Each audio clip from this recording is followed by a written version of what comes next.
We are buffeted about by so rich a variety of circumstances that it is often very difficult for us to find our own ways. We are creatures of pain and hurt, of joy and ecstasy, of despair and hope.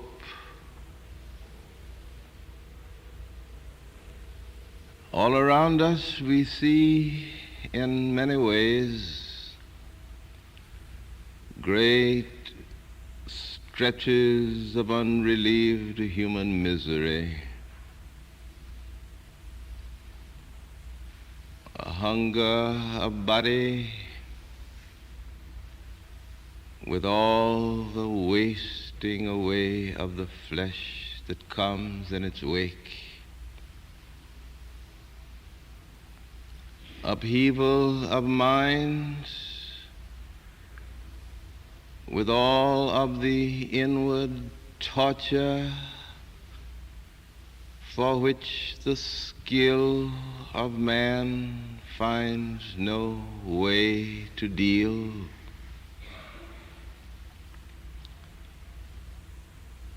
We are surrounded by so much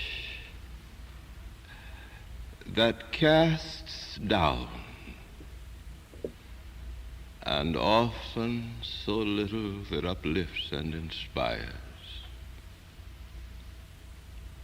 And when we think about our own selves, each within the tight circle of his little life, the same picture presents itself.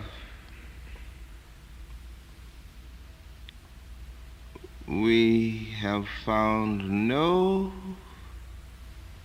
satisfying answer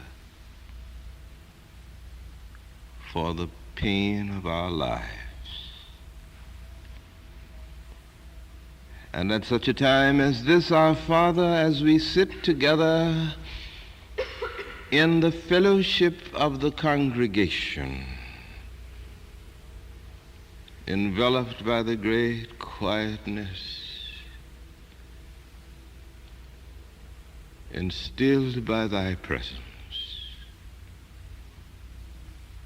we want to offer to thee the part of us that is clear, unsullied, fresh, clean, untainted,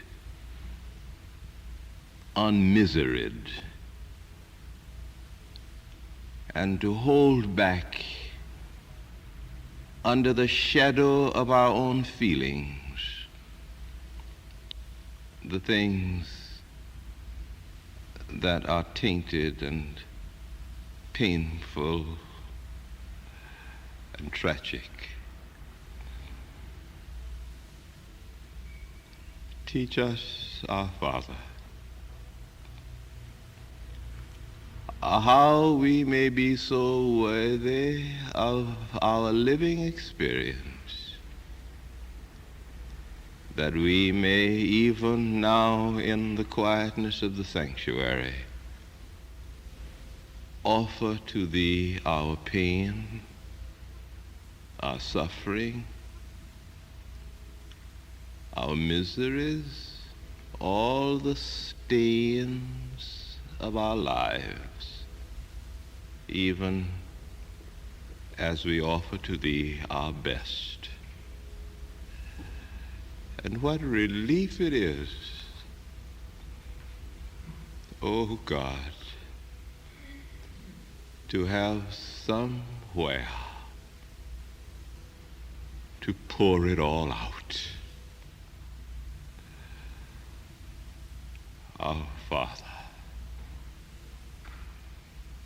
our Father, accept us totally.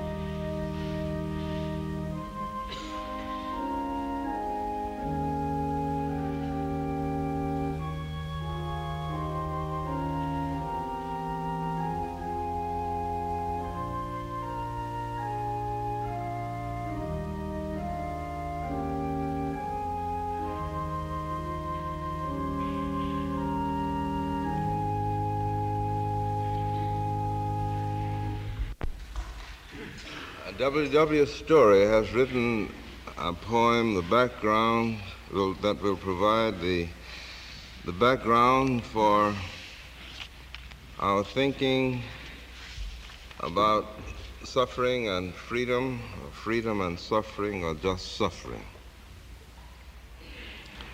I sing the hymn of the conquered who fell in the battle of life, the hymn of the wounded, the beaten, who died overwhelmed in the strife.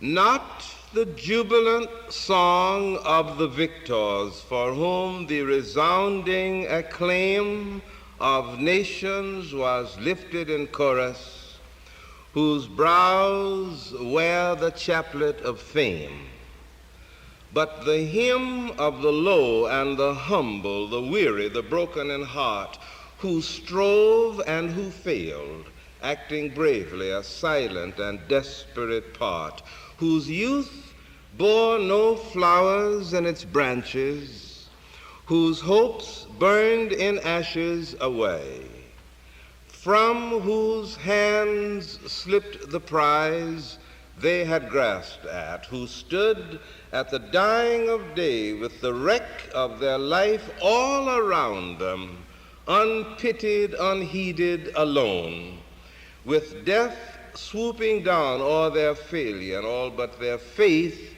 overthrown, while the voice of the world shouts its chorus, its paean for those who have won, while the trumpet is sounding triumphant and high to the breeze and the sun, glad banners are waving, hands clapping, and hurrying feet thronging after the laurel crown. Victors, I stand on the field of defeat in the shadow with those who have fallen and wounded and dying, and there chant a requiem low, place my hand on their pain-knitted brows, breathe a prayer, hold the hand that is helpless, and whisper, they only the victory win, who have fought the good fight and have vanquished the demon that tempts us within, who have held to their faith unseduced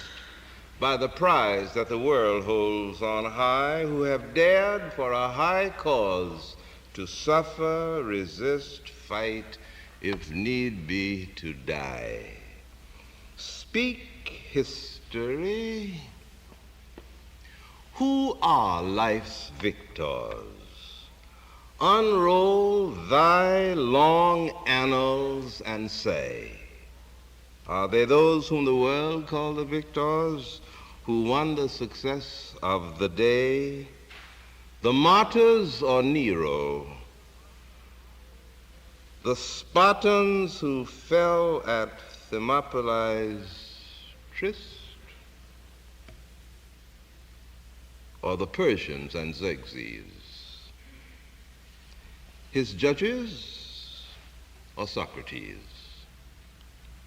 Pilate or Christ?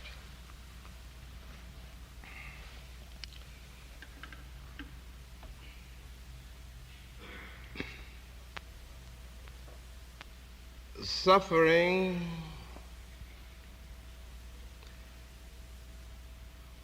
is the common experience of man.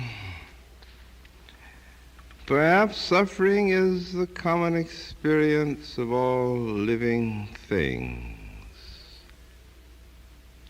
Every religion, if it addresses itself in any sense to the condition of man, has to address itself to suffering and its meaning, if meaning is to be found in it. It is the peculiar circumstance,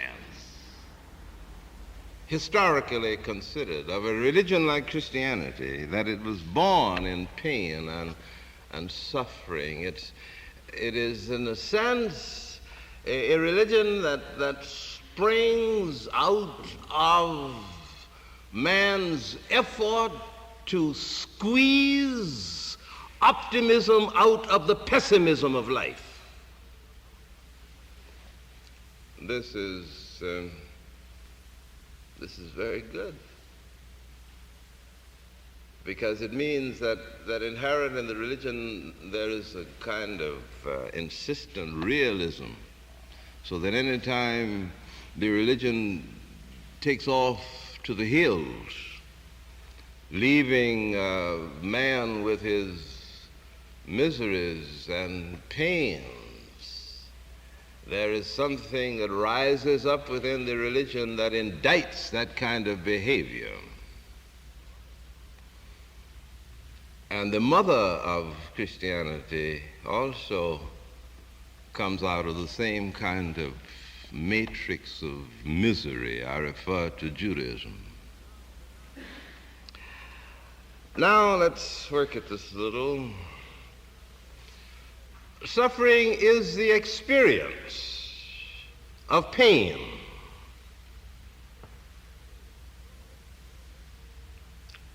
Through which an individual passes. This pain may be physical pain or its equivalent.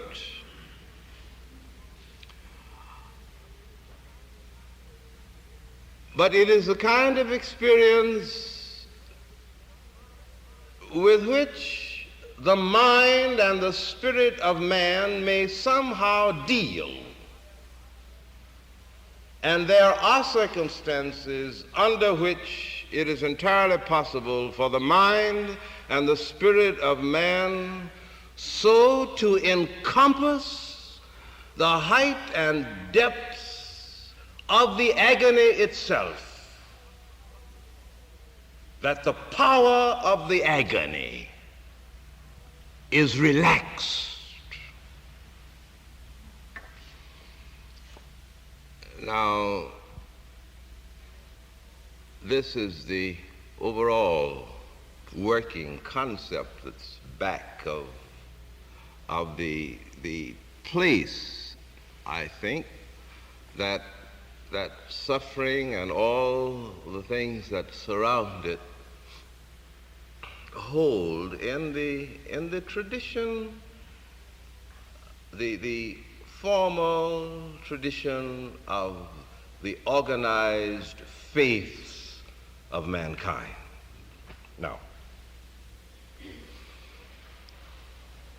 there is a kind of suffering that belongs to the general category of reward and punishment.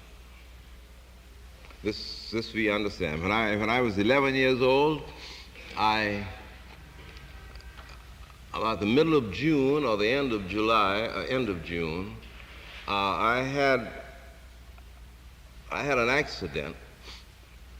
I fell and I broke two little bones, or big bones, anyway, bones in my wrist.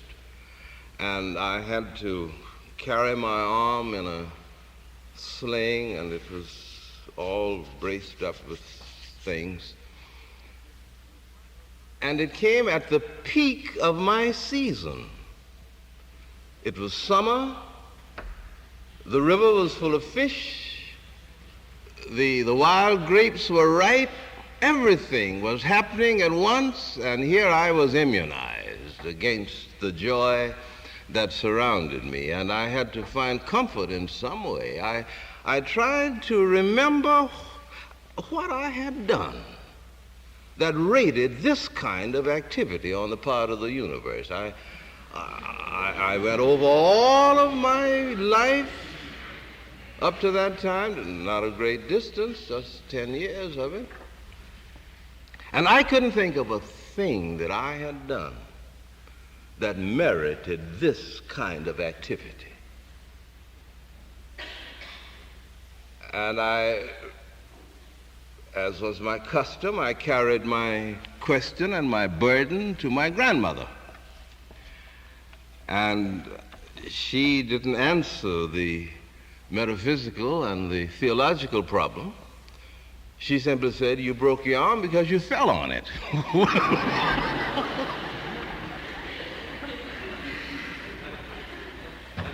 But always, you see, we are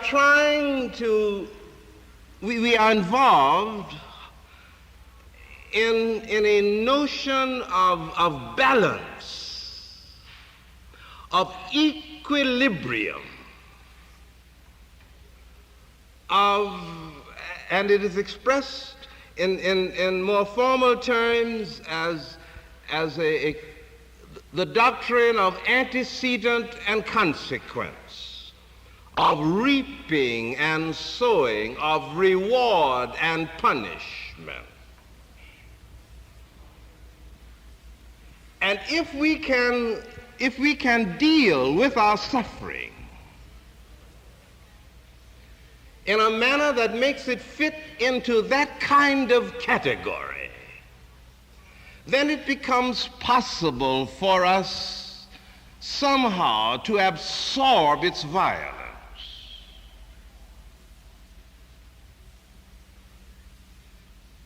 I have a friend who was telling me the other day about how she was reared in this doctrine, and in her household, all behavior of the children was equated in certain definite ways. If you did this, then you got this, and you did the other.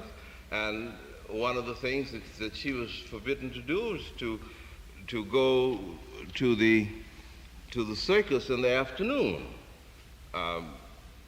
after school. And if she did, she was told the nature of the punishment. It would be a rather violent affair. So, walking home from school, she weighed it. Now, is it worth what it will cost me? I want to ride the merry-go-round. I have the nickel. But if I ride the merry-go-round, then the price I pay for it is so and so and so. And when she decided that in the light of that kind of rule of justice, of balancing, that the joy of riding on the merry-go-round without permission would absorb the violence of the whipping that she would get, she decided to go to the circus. Now, life would be very simple if all suffering could be worked out that way. Reward, punishment. But there's another dimension at work here. Some suffering does not seem to be involved in any kind of scheme of reward and punishment. Certainly, as far as the individual's life and responsibility are concerned. There seems to be, and mark my words, I say there seems to be at work in human experience what may be called the operation of a random element, the operation of something that functions without particular responsibility to any individual mind, however good and perfect and whole that mind might be, that there is a margin of activity in the experience of man on the planet that exposes man to the operation of forces that are not responsive to that man's condition, nor responsible to his will and his judgment. These have been roughly categorized in man's thinking sometimes as fate. Fate.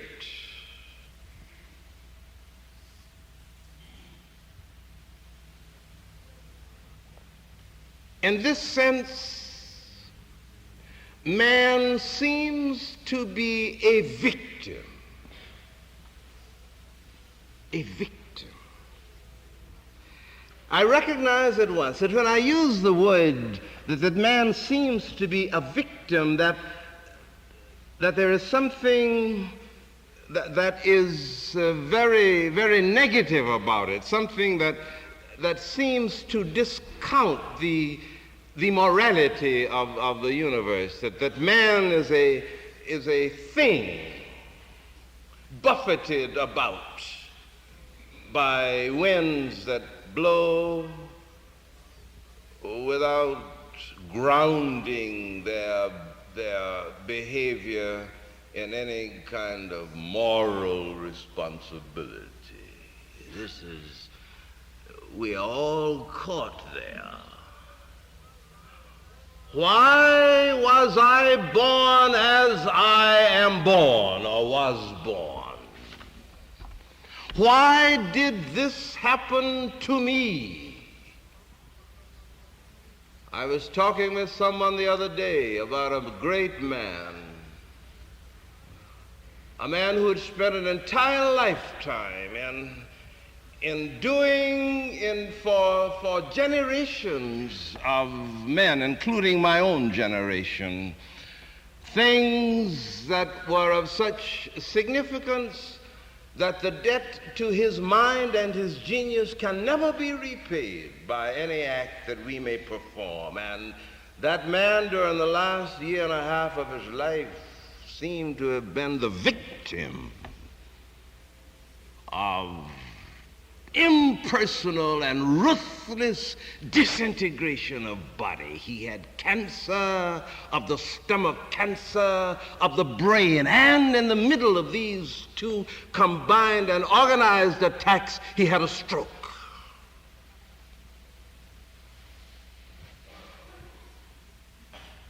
Victim.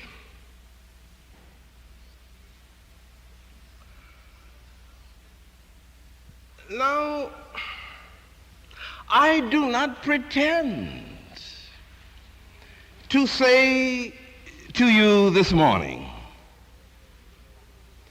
that there is, even within the context of the living faiths which we know, any completely satisfying answer to the kind of moral problem that this situation creates for the human spirit.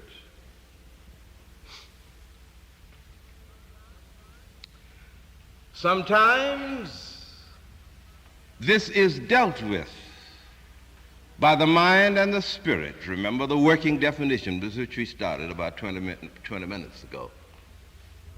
Sometimes this is dealt with by the mind or by the spirit in ways of complete and utter resignation.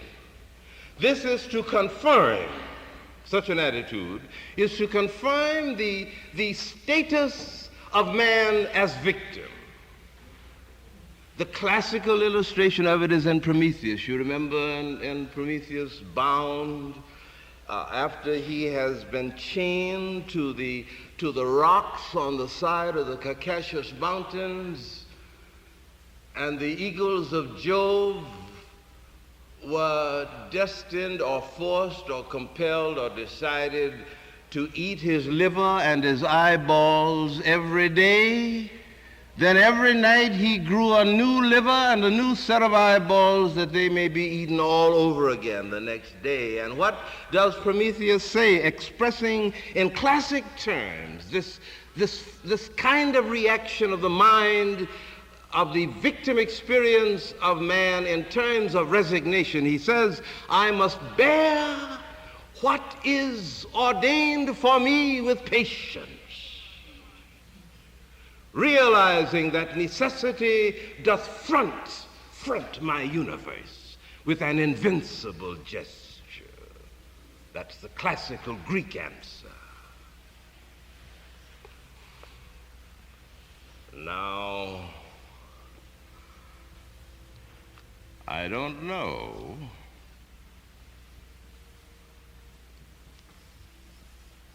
who or what. I have some ideas, but I won't go into that at the moment. I do not know who or what is responsible for what we call man's fate. But I do know this, that there is a fundamental distinction between a man's fate and his destiny. And this is where I think the creative working of what seems to me to be the genius of man's freedom is operative. Man may, given a fate, described as I have been describing it, and as you know better than I, perhaps. Given a fate, a man may use this as raw material out of which he makes new and fresh and creative discoveries about the meaning and the worth of life. Now, he doesn't have to do it. He doesn't have to. And this is where the freedom comes. He may do this.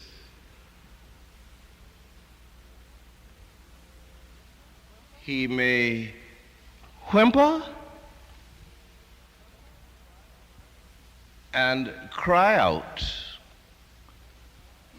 against the way in which he is victimized.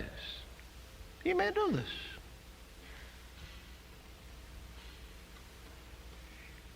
He may take the raw materials of this and in a manner that the mechanism of which I cannot describe, transform this stuff into something that reveals a meaning and a worth and a dignity to his life that was not present in his awareness before he undertook this creative and daring adventure. Now, all around us, we see people who are doing this.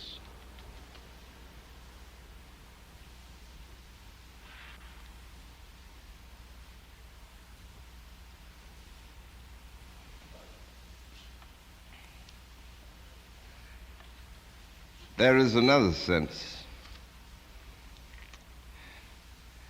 I hardly know how to introduce this, but there's another sense in which man is victim, and that is the innocence of man.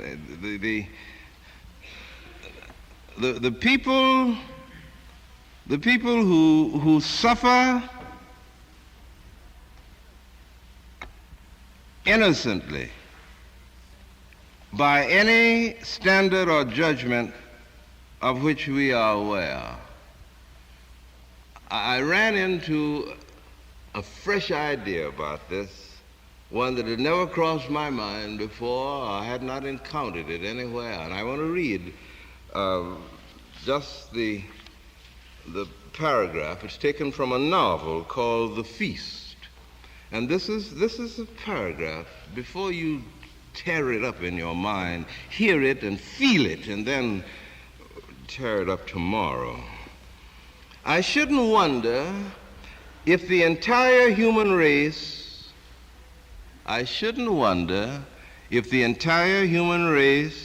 isn't tolerated for its innocent minority. I dare say that mankind is protected and sustained by undeserved suffering, by all those millions of helpless people who pay for the evil we do and who shield us simply by being there, as Lot was in the doomed city.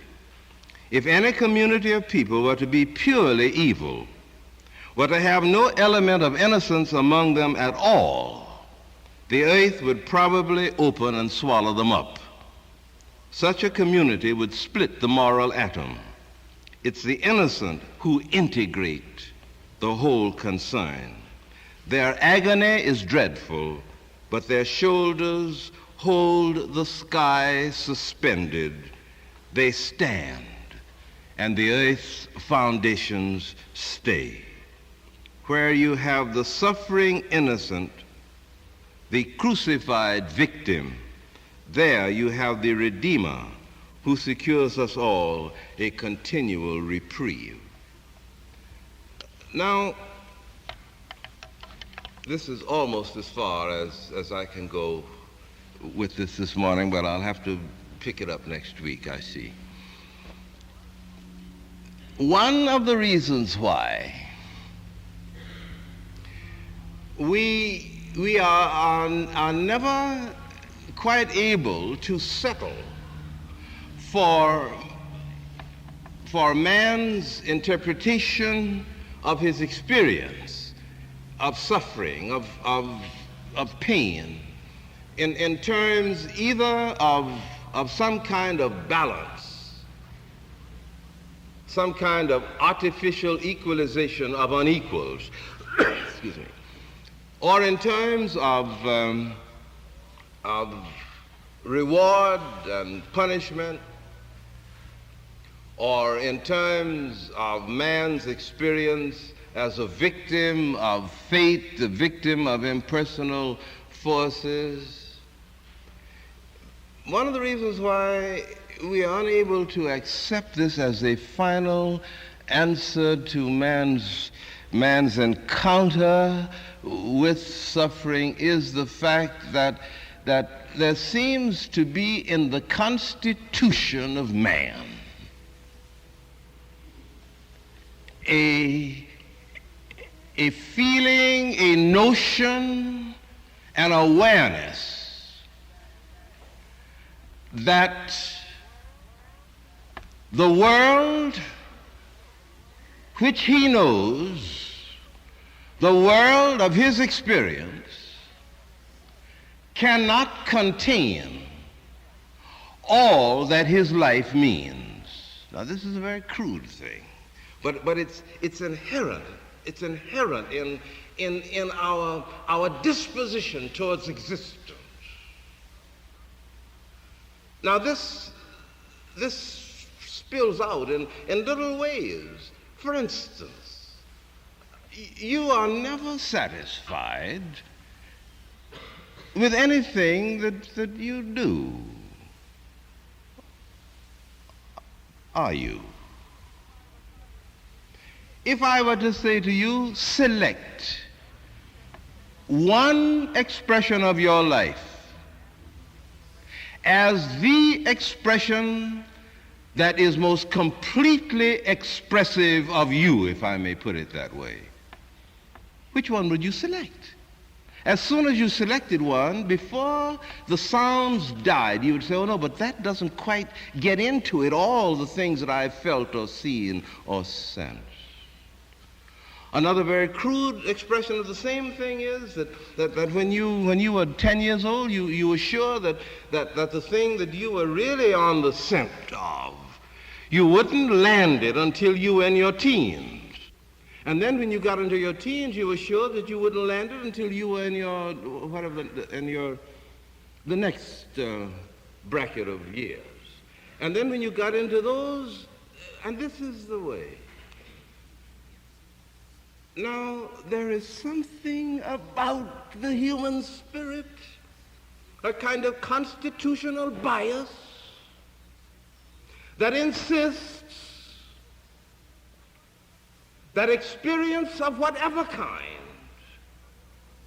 cannot quite contain all that I mean by me. So the judgment that I pass upon the meaning of my life and therefore the meaning of existence can never quite be clued by any event that I may be going through. And if I be a religious man, then I say that God cannot ever be exhausted in any aspect of human experience. So always at the end of the experience, even at the end of man's experience of life itself, there is more to be said, more to be felt, more to be known than all my past can possibly conjure up. And ultimately, this is the answer, both to the goodness of life and the suffering of life. Who are life's victors? Unroll thy long annals and say, the martyrs or Nero? His judges or Socrates? Pilate or Christ? Who? Who?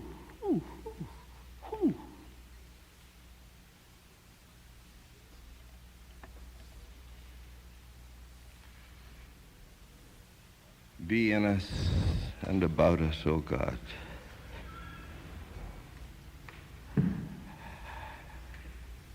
Leave us not alone in whatever may be our private desolation. Tutor us in the wisdom that whatever may be the lot, thou hast not exhausted thy meaning in us, nor thyself in our spirits. Grant unto us